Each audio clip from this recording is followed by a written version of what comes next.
Well, I'm down to the beach again, people. It's almost dark. It's about the first time I've actually got here when I had to sort of barely had enough light to tackle up. That's the way it is. I mistimed everything. It's basically, I've come into a spot that I fished before, and I've got the dreaded beanie hat on, and I thought, wonder if that will produce on the second night, because the tide's an hour later.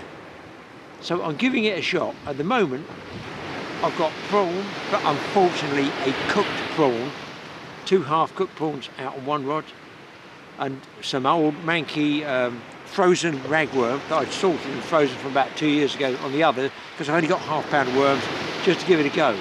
But here's the kicker. The last 2 times I fished here, I've lost one good fish on the flood, nothing really over high water. And then when it's going, everybody else goes home. By the way, there's 4 guys, there's 4 rods out, there's 2 guys I think fishing about 2 groins down. It's like on half ebb, what I call halfway down to the ebb tide.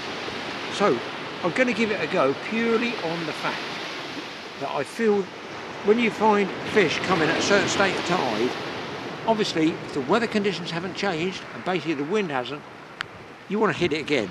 So I've driven another 100-mile round trip to give it a go for the second night. Of course, I could blow out totally, I realise that. But I've got to give it a go, and there's bound to be something that's going to cook up.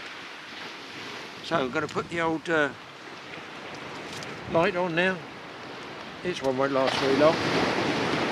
Get the floodlight rigged on the camera, and if I do get a fish, I shall get back to you. I'm not exactly fishing a long way out, probably 70 yards, something like that. And I'm sort of happy with that because it's night and the fish are coming in closer. One hopes. I'm just acting on a hunch. The last 2 times it's been half ebb down. Everybody's gone home because they caught nothing over the flood or the top of the tide, you know. It's a gamble. Oh, it's better with the big light on. Let's hope we've got enough battery in it. This way. The other thing, when I was fishing here before, I feel I was using what I call wild or fresh dug worms that were dug locally, because there's lots of little ones in there. The batch I got this time, I did ask the girl in the tackle shop, she wasn't sure. You can get commercially grown ragworm, commercial bait farmers, and they're generally in peat. I find this sort of red or orange, and the girl did say they don't keep very well, they don't keep very long at all. You've got to sort of use them and that's it. When I've frozen those, salted and frozen them, they used to go to mush. If I salt and freeze a fresh dug local one, they must be tougher. But that's how I generally find is if you've got fresh worms, they've been dug locally or locally sourced, you get quite a few mixed ups, small ones in, then you get bits of grit, you might get the odd bit of shell, something like that, tells you it's been freshly dug. So guys out there, what do you find? What's best shore fishing where you are? Commercially sourced or commercially grown bait, farmed bait, or the fresh dug stuff? I know which one I think, but that's all I've been able to buy. This is what they look like. I'll put them in with my sandwiches.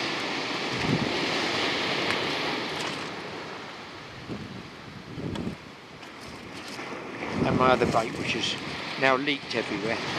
I've got some more paper. So there, if you can see these, there, see the sort of red? They're nice worms, but they are quite soft, and I think they are farmed ones. Well, what do you find, people out there? They're lovely big worms. Maybe they're just not so tough, I don't know. Yes, I've used them before, you know, we all know they will catch fish. But make sure I haven't dropped any. You know, if I could get fresh dug, I'd always use fresh dug. If I dig them myself, I'd soon have those in a fresh lug. But what can you do? It's what the shop sells. Now the other thing is the weather is going easterly. It's going to get very, very cold. I think it's coming in tomorrow. Usually I find the wind or the weather turns at the turning of the tide. At the top of the tide, and a lot of time I've noticed on low tide. Anybody else found that out? The actual weather systems tend to change when the wind picks up with the turn of the tide. Why is that? I don't understand that. How can the tide affect the weather? Surely the weather, does that affect? We know the moon affects the tide, but I'm always thinking of different things, you know. You might find an angle that gets you a fish or 2. I don't want a fish or 2, I need a fish or 1 at the moment. the only place I can really film with this camera is in here. We're just using this as a baffle to the wind, otherwise it's roaring. Present time, moon's going past, telling me it's still northeasterly airflow. Got the bivvy up, and I've got, yes, last time I was cold because I lost my hat, I got a good old hoodie, a godsend for me. Do not need a cold neck again, because I'm outside baiting up, casting, filming. I'm not sat here reclining all the time.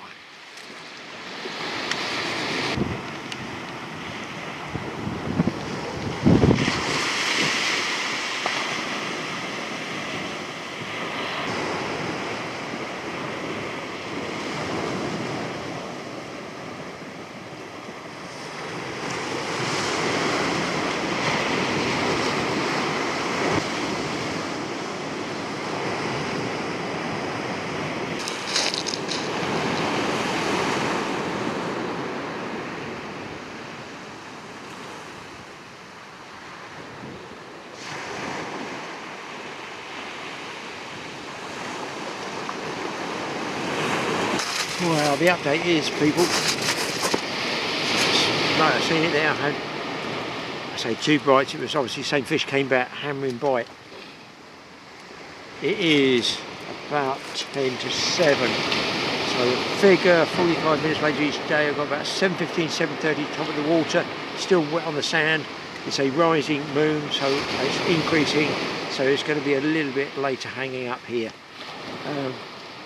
I tried that fish, probably a whiting, might have been a bass, a good old bang, but he's left me, so it's getting very, very close to cook-up time. And it's cold, really cold.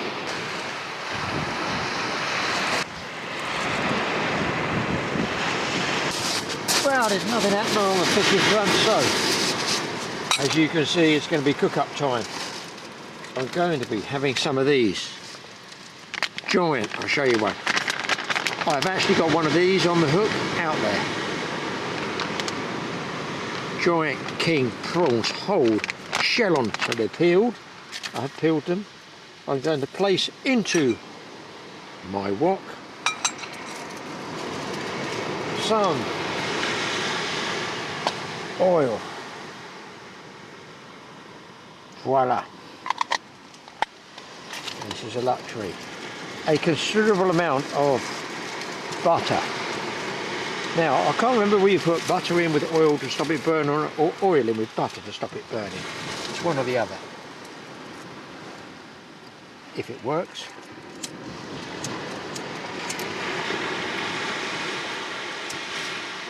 Yes. So get that going.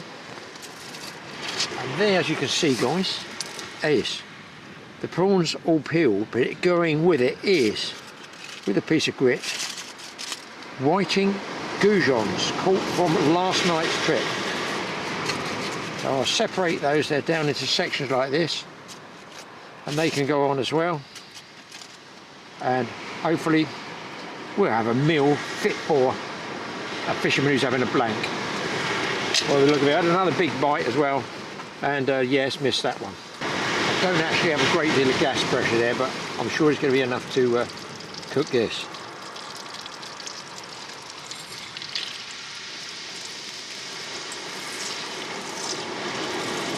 I've only got one flask of tea. I've no idea how late I'm going to be staying. The tide has gone completely different to what it was last night. I don't understand it. I should be getting bites now. I'm not, so is it going to be over an hour later? Who knows? I feel we're ready. Now, I think the prawns aren't going to take very long at all. Kills the temperature off. You give them a good old douching around. And she ran out on me. So we got the whiting in there. They won't take more than probably a couple of minutes to blanch off as they were, you know, change colour. And then these are all cooked anyway, so they're just going to be fine to eat anyway. I don't understand the no bites. The smell, unbelievable.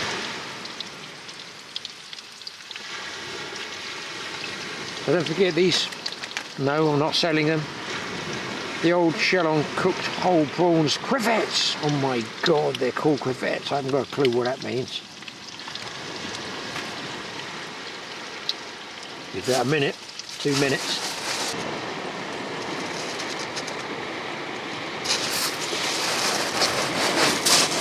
Check the rods. It's looking and smelling double A1 folks. Stop steaming. Prawns are done. The fish is just absolutely flaking up, so I'm ready to plate up. I'm going to use some sweet chilli sauce in there, just to give it a little bit of something extra.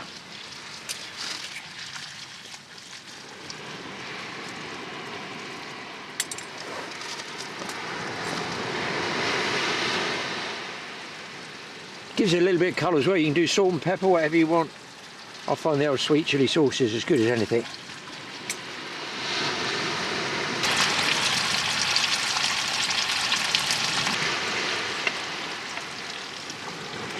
Fish is perfect.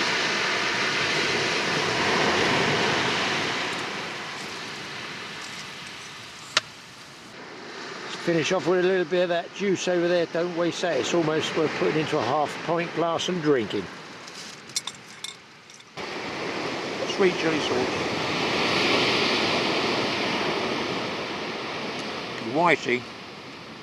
Whiting with a sweet chilli sauce is worth a try. What a good job I kept one yesterday.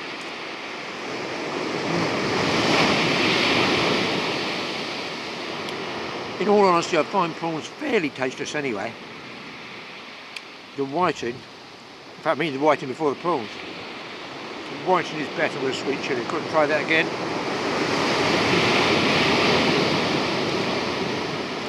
Listeners, any of you guys out there, have you tried it on different fish? Or should you be able to catch them cod or something like that? I suppose the secret is if you've got enough chilli sauce on a dogfish, it's going to taste nice.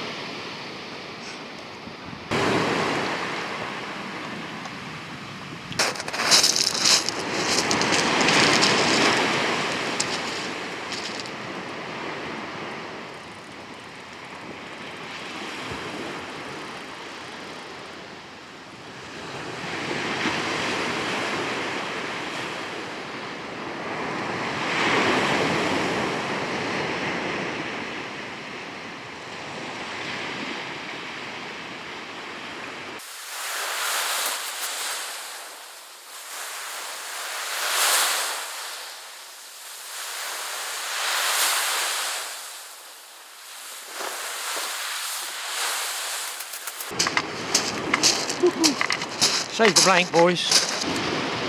That was, as it happened, a dogfish. Listen, if that's what saves the blank, that's what saves the blank. I don't mind. And the best thing is, it's just lightly jaw hooked. He hasn't swallowed it. Not a bad dogfish off the shore, that one. I wonder if he smelt the cooking we've been doing. Anyway, there he is. Let's get him back. And do you know what? I've only just finished that grub. Result. Well, people, that was lucky. I look around. I haven't even sorted the other rod out. I thought, why the hell shotgun spinning rods? Over. And he's only a little chappy. Give you a hint, he's got spines. That's right. It is a small, tiny little checker bass, what we call a checker bass. Do you know, I love catching. Look at that silver, especially if they get big ones. Just fun to catch, aren't they? Well, that's turned round and it is what I said it was. Same as before, ebb tide. I've got to get working now.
Yes, please.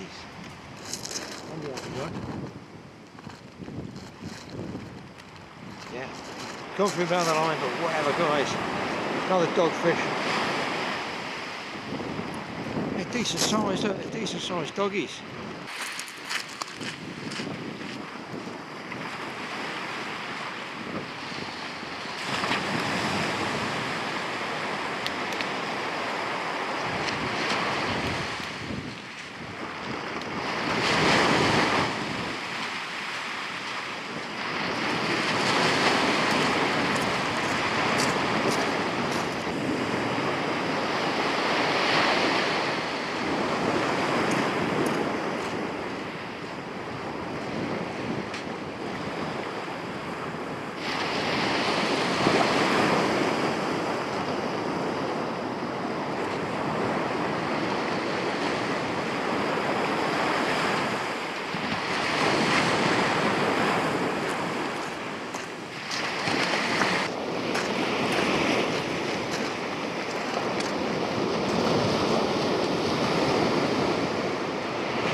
I feel like I've gone to Battersea Dogs Home on catching so many. Tell you what, I'm grateful for them, but it'd be nice to get a bass. But listen, fish this size, I can't grumble. It's action, and I'm warm now with that fire going. Well, people, I think I'm going to call it. I'm well down the beach, about 50 yards down from high water now. Another gentleman, the other lads up there, they had, I think that's some dogs and a couple of whiting, and they said it's just not fished right at all. But he has given me some bait, and that gives me the excuse because I'll have to come back sometime when I fish again. Might give it a break, and the wind's coming up now, so you probably won't hear this. It's starting to spit with rain, so I'm just going to pack up the beach shelter, run it back to the car, leave the rods out for one last time, and well, that's the way it is. Wow, it's blowing now, and here comes the rain. Yeah, let's pack up. Guys, thanks for watching Totally Awesome Fishing Show. We'll see you in the next one. I'll tell you what, let's get back to the office, we'll find something else there to do as well. Oh, too old for this.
blowing now. This one I'm going to keep it. Got another really good bang on the other one, but I've got to call it quits. Rain's in the air.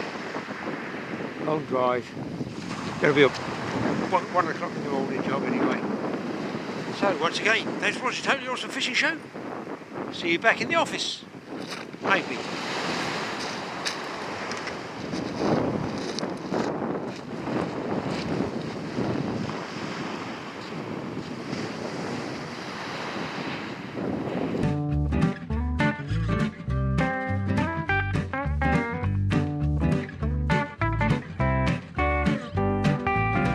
Back in with Grant. Grant's Tackle Up. Grant, we have another animal there. This one belongs to my son, who cannot shoot Roland the rat because there's no air in it. And also he's got one of these bottles here, look, and he said there's not enough in there pressure wise. Can you just talk sort of beginners or people getting into it? We talk about the PCP air thing. The PCP air, so got to be careful, a lot of pressure you're running through it, so you just take your time with all this sort of stuff. So this particular rifle's got a Rotex Walder RMA. And in here, that's your pressure gauge. Oh, I see, just hear the dial, What, yeah. we're going to take that off and you'll be able to see that. Sorry Mike, taking your gun apart. Yeah. Right, so you see your gauge now, so you can see where we're at the moment. So that's low. We're just, we're pretty much empty on there. Yeah, yeah. So, what we do is, I've got all mine set up on quick clips because I changed so many different air rifles. I've done mine to stop me having to. So they're not a standard fit, not a standard. Well, they're a standard thread for this. Yes. But then every time I do another gun, I have all guns are different. unbolt them, so every gun has a different adapter. Gotcha. So I've done mine all on quick clips to fit. So this is the thing, and it's the 2 rubber seals either side of the hole that hold the air in to blow it into the tank. Right, and the important thing is you always watch the gauge on your cylinder, not the one on your gun. Oh, really? Because that is your true pressure. Okay. You can watch whatever you want. So what you do is you've got a bleed valve here. I've got 2 types on mine. Why 2 gauges? Right, because it's a different type. So this is a DIN adapter that I use for this one normally, but I've now got a spare little gauge, so it doesn't have a gauge on this head. So that's why that one was for that, but I just rotate them over on the cylinders because I do quite a few, so if I run out I can swap onto the other one and then top it back up. I've got you. Right, so these are a 232 bar of pressure fill, which should be, I'm sure we write these on these. Do you put it up to the maximum or run them just a little bit on I will just put it at 230 on these and that'll be absolutely fine. So if you can see on the gauge, 50, 100, 150, 200, which is running 3000 psi then, which is a lot. Okay, so we're going to open the valve. So this Bisley valve pushes into your hands. You just open very slowly.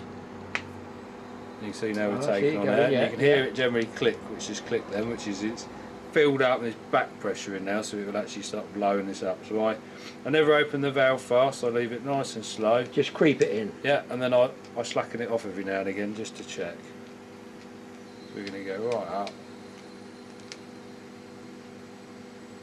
We're going to fill this one just over 200. Just enough to nail. He's got 2 rats. Yeah. He's cleared the garage out and his workshop allegedly and disturbed them, and now he's got them under the bird feeder. So tucking in. See, well, I've locked that off. Can you see it's dropping back down? Oh, I see it moving. Yes, yeah. It's just it's not quite settled. So I'm going to open that. Put it back there. Right, this is my dump valve. It's going to make you jump now, Graeme. Big bang. Oh, blimey. Right, so it's all that pressure because it's quite. Oh, because so it's going to have. Would that be called back pressure? Yeah. In the pipe. It's in the pipe. So it's quite a long pipe, but it allows me to move around a bit easier because we get busy in here with them. Sorry about that. People users and viewers with headphones. Right, now you can see. I'll tell you, if I turn that the other way, you better see your gauge. You can see now we're up at 200 bar, just over. Yeah. So that means your gun is now full. And if you fill your cylinder there, Graeme, you feel the heat. Oh, it's warm. So what happens if you top a gun up and leave it, let it cool down, and then top up a little bit more? It'll take that extra bit of pressure because it settles back. That'd be enough for him, though, wouldn't it? Yeah. Perfect. Yeah, you're going to have probably 100 or 120, 130 shots out of that. Oh, really? Before he's got to top it back up. So if he can't hit the rat by then, he needs to come and see you for scope. Yes. Yes. We need to give him a lesson how to size it up, otherwise. So, and this was the bipod I took off for you to see. Yeah. So what these normally have. This one's lost his sticky tape, so he's sticking back around. So those 2 rubber bits are just to protect the inner side of the gun. And you see you've got two little studs here. Oh yes, yeah. Then we've got a hole on this one here. Oh, I see. It goes either side, does it? Yeah. I can feel them, yeah. That's it. So you just clip that either side, and then we wind it up clockwise. So do it up, and it'll just suddenly bite a bit tight. So it's pulling those into the hole, Put it into the hole, and then it pins. pulls it back up, and then your bipod's all sat in place. Is that quite a decent gun, that one? For Yeah, Rotex are, mate. Really good gun. make, yeah. Good accurate. All the barrels, which make most of the barrels to the other guns. Good scope on that. Good It's better than my one. Got a Hawk 3950, I think. Yep, Hawk 3950 fast mount. So that one, I'll have a focus in here for your eyes, which I didn't have on mine because it's El Chico. Right, so what you have a focus on the rear, which is for your eye. Focuses your crosshair in and out. The older you get with your dodgy eyes, you'll find you're winding right out. And guys with good eyes will be winding right in. When you look through it, you'll see the crosshair will focus to darker and lighter, and when it's nice and thick, that's what your eye's seeing. And then what you've got here, that's your zoom. So this one's got 9 times zoom. Yep. So it zooms in 9 different bits, and then we've got on the front, which is your adjustable ocular, which will show you on the front. You've got, you roughly scope it in for say 20 yards. Yes. But then what the idea is, you can change this to 10 yards, 15, 20, 30. That's anything not up to focusing, 200. that's just zooming in and out. So that is sort of like a zooming out, but what that's do is do again with your crosshair and your mil dots. So basically what it's saying is roughly adjust your scope back. If you've sighted in for 30 and then you're going to wind it, you might get back to 20. Yes. So then you can shoot at 20 yards. So it should adjust your scope roughly enough that you wouldn't have to re-sight it.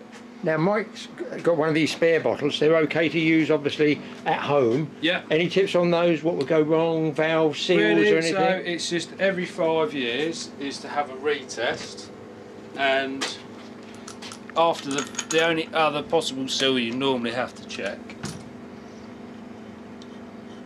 So it's down to a seal breakage just from say use or non-use Yeah, almost. but generally these don't go. It's normally age related that the rubber wears. You've got a rubber seal in there. I've got it like an O-ring, yeah. Yeah, and that is pretty much the only O-ring. They can leak out the gauge, but pretty much so when you buy one of these cylinders you'll have a 5-year test date on it. Yes. So you'll have on it the date it was made. Yeah. I'm sure we better, let's see if we can show you on one the difference. Well, I'll show you on this one. We might have to right, so I don't know if you can see in here, so 2016-11, so on the 11th month 2016 that cylinder was made. That was made, yes, yeah, yeah. so that is due its retest now. Yeah. Which would, you send them off, like we drop them off on the thing. What they do is they're testing this valve head to make sure it's safe to take the pressure. Okay. Because what retains in that is about 4,000 psi. Wow, really? So it's quite a lot of high pressure. So other than that, really, keep them somewhere dry, and that's about what it's it. been in the garage, in the garage, yeah. And that is about it. There's not a lot else you can do or go wrong with them. Make sure it stands up, it's not going to fall over, because we get broken gauges, and that's normally for a cylinder falling over. I'm failing that people can come in and just get a charge from you. Yeah, so we can either charge the gun up, or with this compressor here I can actually charge the cylinders up as well. Gotcha. Which is quite a noisy one for me to do for you on the camera, but on here we got 2 different condensers which take out any moisture that it's feeding from the air and putting into the cylinder, whereas you'll find like a standard compressor, air compressor, wouldn't have the condenser, so it put moisture on it. So you'd never put a standard compressor onto a fitting like that. I've got you, because you don't want moisture inside the chamber, storage changer. In the chamber, you don't want it in here, you don't want it inside your gun. So we've had the things called a Hills pump, hand pumps, and we've had a few guns over time where they've been damaged, not working, and the valve inside's rusted, and it is due to the fact of it's been used a Hills pump without a dry pack.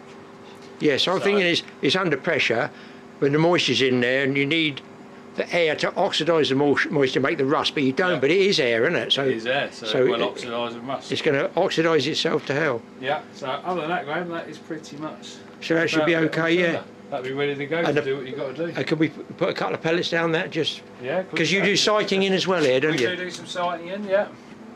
So you say you can get a spare magazine, you sell the spare mags as well? Yeah, sell the spare magazines. Some magazines are very expensive, this particular type, they're not silly money, they're about £15 roughly. Yeah. But you'll find like the target shooters, this being a 177, a lot of guys might buy 4 or 5 of them shooting at a club. Yes. And when they show up, they load them all up ready, then it is just them sat on the bench ready to go. Yeah, because otherwise they're going to break the routine of sighting, shooting, and all that business, and you're going back to close range stuff like there, and you've lost the rhythm. And another thing to just make you aware of, when travelling with your gun, make sure your magazines are empty.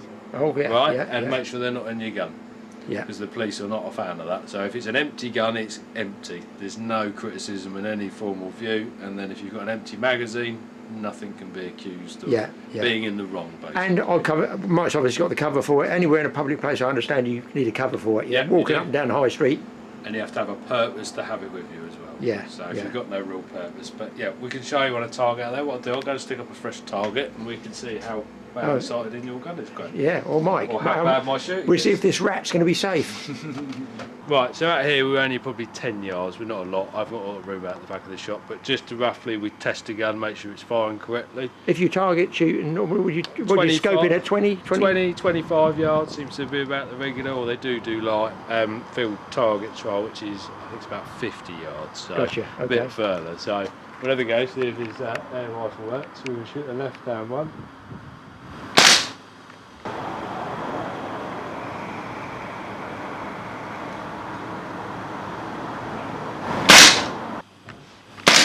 Zoomed angle. That wasn't so good. First one was good.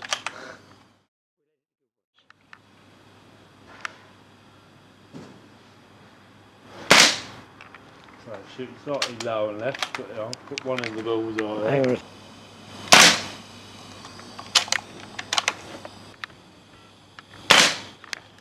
It's all grouping on the left hand side of the insert.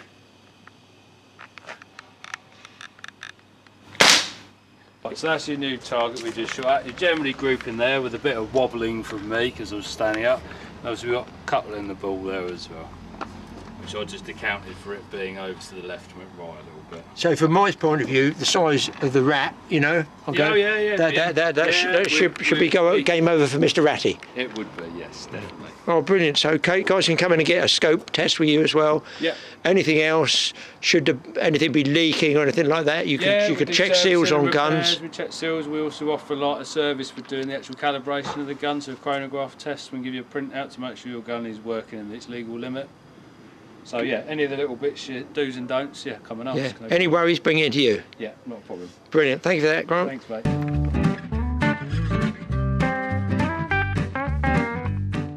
So, before we come upstairs, take a look at our little clothing department. I mean, part of biking is being safe, isn't it? But at the same time, part of riding a Harley Davidson, it's all about the way you look. So Beth, our clothing merchandiser, clothing pro, professional, whatever you want to call her, she keeps us stocked up with pretty much all the cool stuff you need, from boots and shoes to, you know, jackets with armour, fashion jackets, t-shirts, clothing, shirts, gloves, trousers, baseball caps, whatever you're looking for as a guy. Now you said armour clothing, what's that? Tell me what that's about. Yeah, so I mean, you know, for example, all of our clothing in Europe that is made for riding is CE approved. So, you know, you have you know, things for armour and stuff like that. In all of these would jackets. obviously be straight leather, would they? They're leather and something, these are they? Are leather, these ones, and then you've got like textile jackets and bits and pieces. So, you know, we've got some Merlin textiles here with like armour built into them.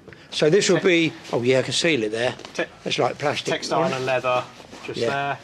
You know, we do a range of different jackets and styles, helmets, are they vests, wet gear.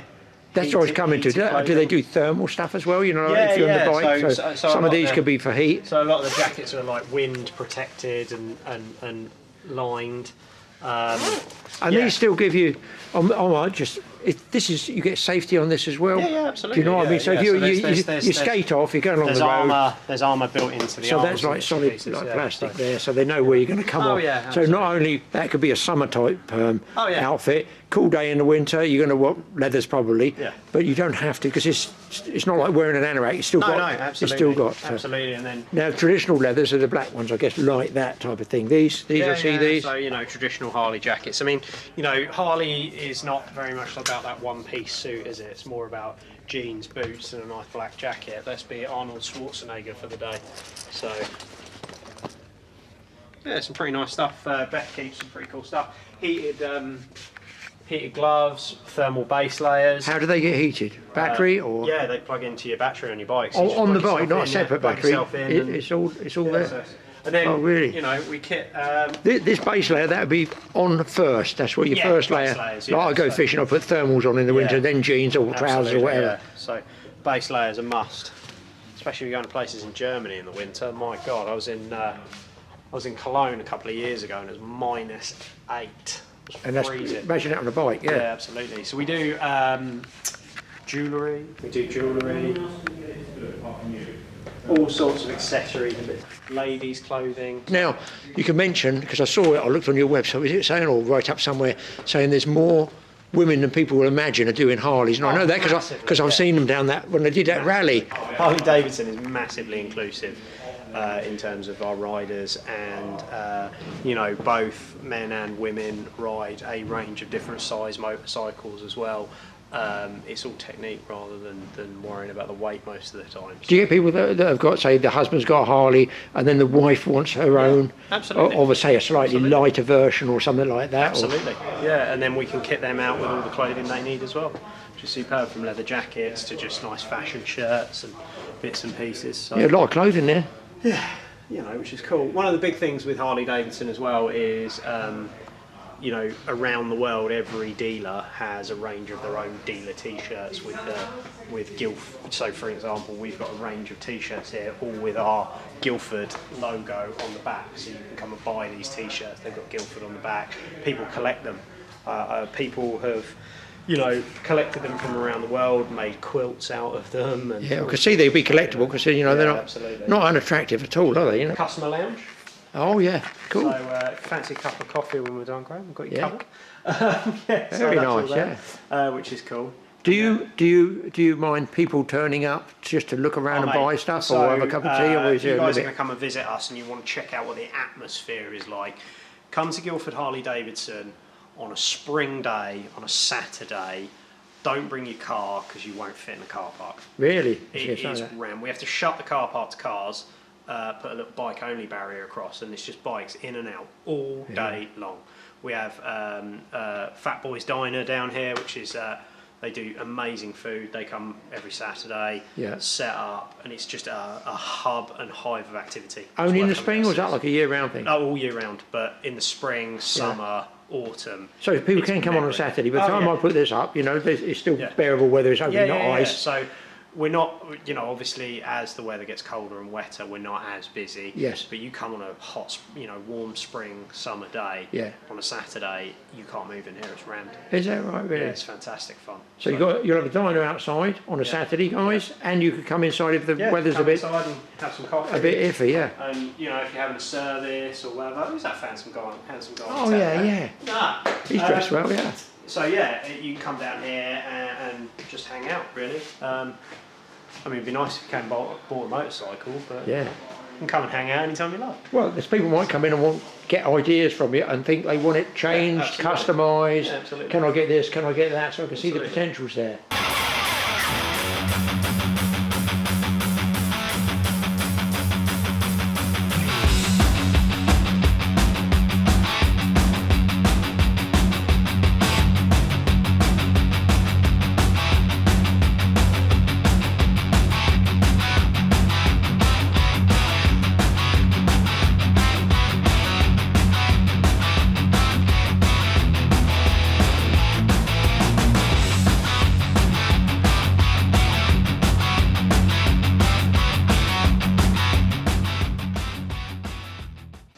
So that's our XR trophy bike just there. is pretty impressive. So, And that's a racer, that one, yeah, yeah? this is our race bike from the XR Trophy, which was a sport series that was run for a couple of years with the British Superbikes. So we travelled around on the Superbike series, and yeah, you had 28 to 30 of these hammering around places like Cadwell Park, which was, yeah, and essentially I'd say probably more entertaining than the Superbikes actually. Tell me about these bits. So remote They reservoir. look like tear gas grenades, don't they? It's a remote reservoir Olin suspension. I mean, you can't get better than Olin's. They are the best suspension in the world. Got Harris Performance exhaust, lots of carbon fibre bits and pieces on this, and it's a race box as well, so it's 1 up, 4 down, rather than 1 down, 4 up. So 1974 SX175 Air Mackie Harley Davidson there. So yeah, little 70s low cc off-roader, bit of fun. Yeah. So It's a light one, isn't it, that yeah, one? it is super light.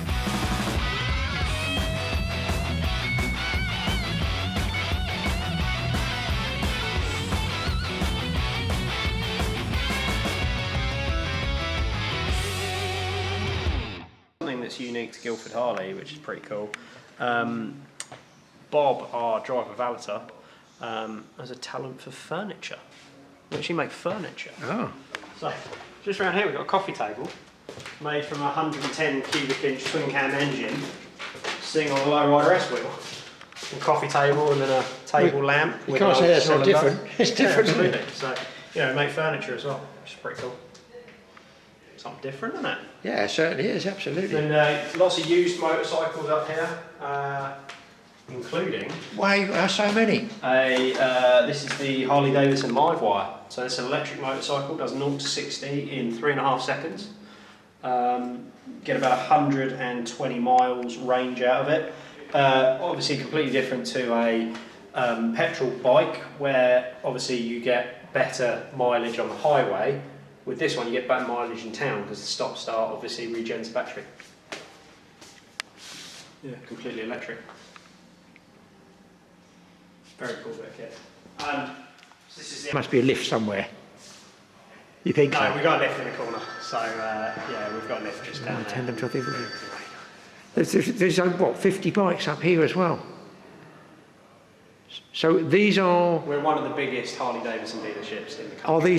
these are all for sale here, or are they All for going sale. for repairs? This is So all for sale. anybody wants a second-hand one, a new one or second, you're covered for second-hand as well. Absolutely, and if we haven't got it here, we've probably got it in group. We are the biggest Harley Davidson dealership group in the country, so we're the Lind Group. You can find us at you know, if you just search Lind Harley Davidson in Google, you know, we'll come It will up. come And up. wherever you are in the country, in the UK especially, obviously it will bring up your closest dealer, but you can search us around the world. And you know, if you're looking for a custom motorcycle, it doesn't matter where you are in the world, we will build you a bike and get it out to you. It's not a problem at all. Yeah, we also have Triumph in group, BMW and Porsche as well. So yeah, quite a big group. Really. Very big. Got lots going on. It wasn't that big when we started. I mean, I celebrated my 15th anniversary here at Guildford Harley. I was here when the door opened in 2008, and then, as I said, I started the custom shop in 2009. So this is pretty cool. This is a Lowrider S. This is available. This is a few years ago I did a paint series, Guildford Custom Paint Series, where we did a handful of motorcycles that we custom painted. So we did 2 Lowrider S's in this paint scheme. This one with the gloss and the matte, and the other one was matte with gloss. Sorry, gloss and matte. So You can this see it is there if I the, go over the top. See the yeah, difference so between this the is two. the only one in this configuration. Then there's another one with gloss and matte, which is nice, and you can tell it's one of our paint series bikes that's got our logo on the fender. Yeah, and you can see it there. So this is the original logo with the bar and shield in it, and we've just moved to this new wheel logo. Different headlights. Yeah, so that's a fat one. Yeah, that's a different one. That caught my Pretty eye. aggressive looking motorcycle. Yeah, it was probably caught my eye, even though it's a number. Yeah, you're kind of looking at it. If that was a person and you got in a disagreement with it in a bar, you'd probably want to be somewhere. You buy them another pint, wouldn't Yeah, exactly. Yeah, absolutely. You'd do anything to diffuse the situation. you? Yeah. It's an aggressive motorcycle. Now, if you're looking to have a really cool bike like this Fat Boy, for example, 14-inch Harley Davidson fused 8-pounds. Completely changes the look of the bike. Yeah, it does, doesn't it? Yeah, You know what they say, absolutely. mate? If it ain't hanging, it ain't banging. So. I didn't realise, I mean, it's got like what I call a solid wheel insert. Right. I didn't realise, in fairness, that there were so many different variations of the Harley Davidson. So, you know, essentially we make sort of 5 or 6 motorcycles and have done throughout the years, but then we make, you know, 2 to 7 or 8 versions of each of those motorcycles, which makes it look like we've got so many models.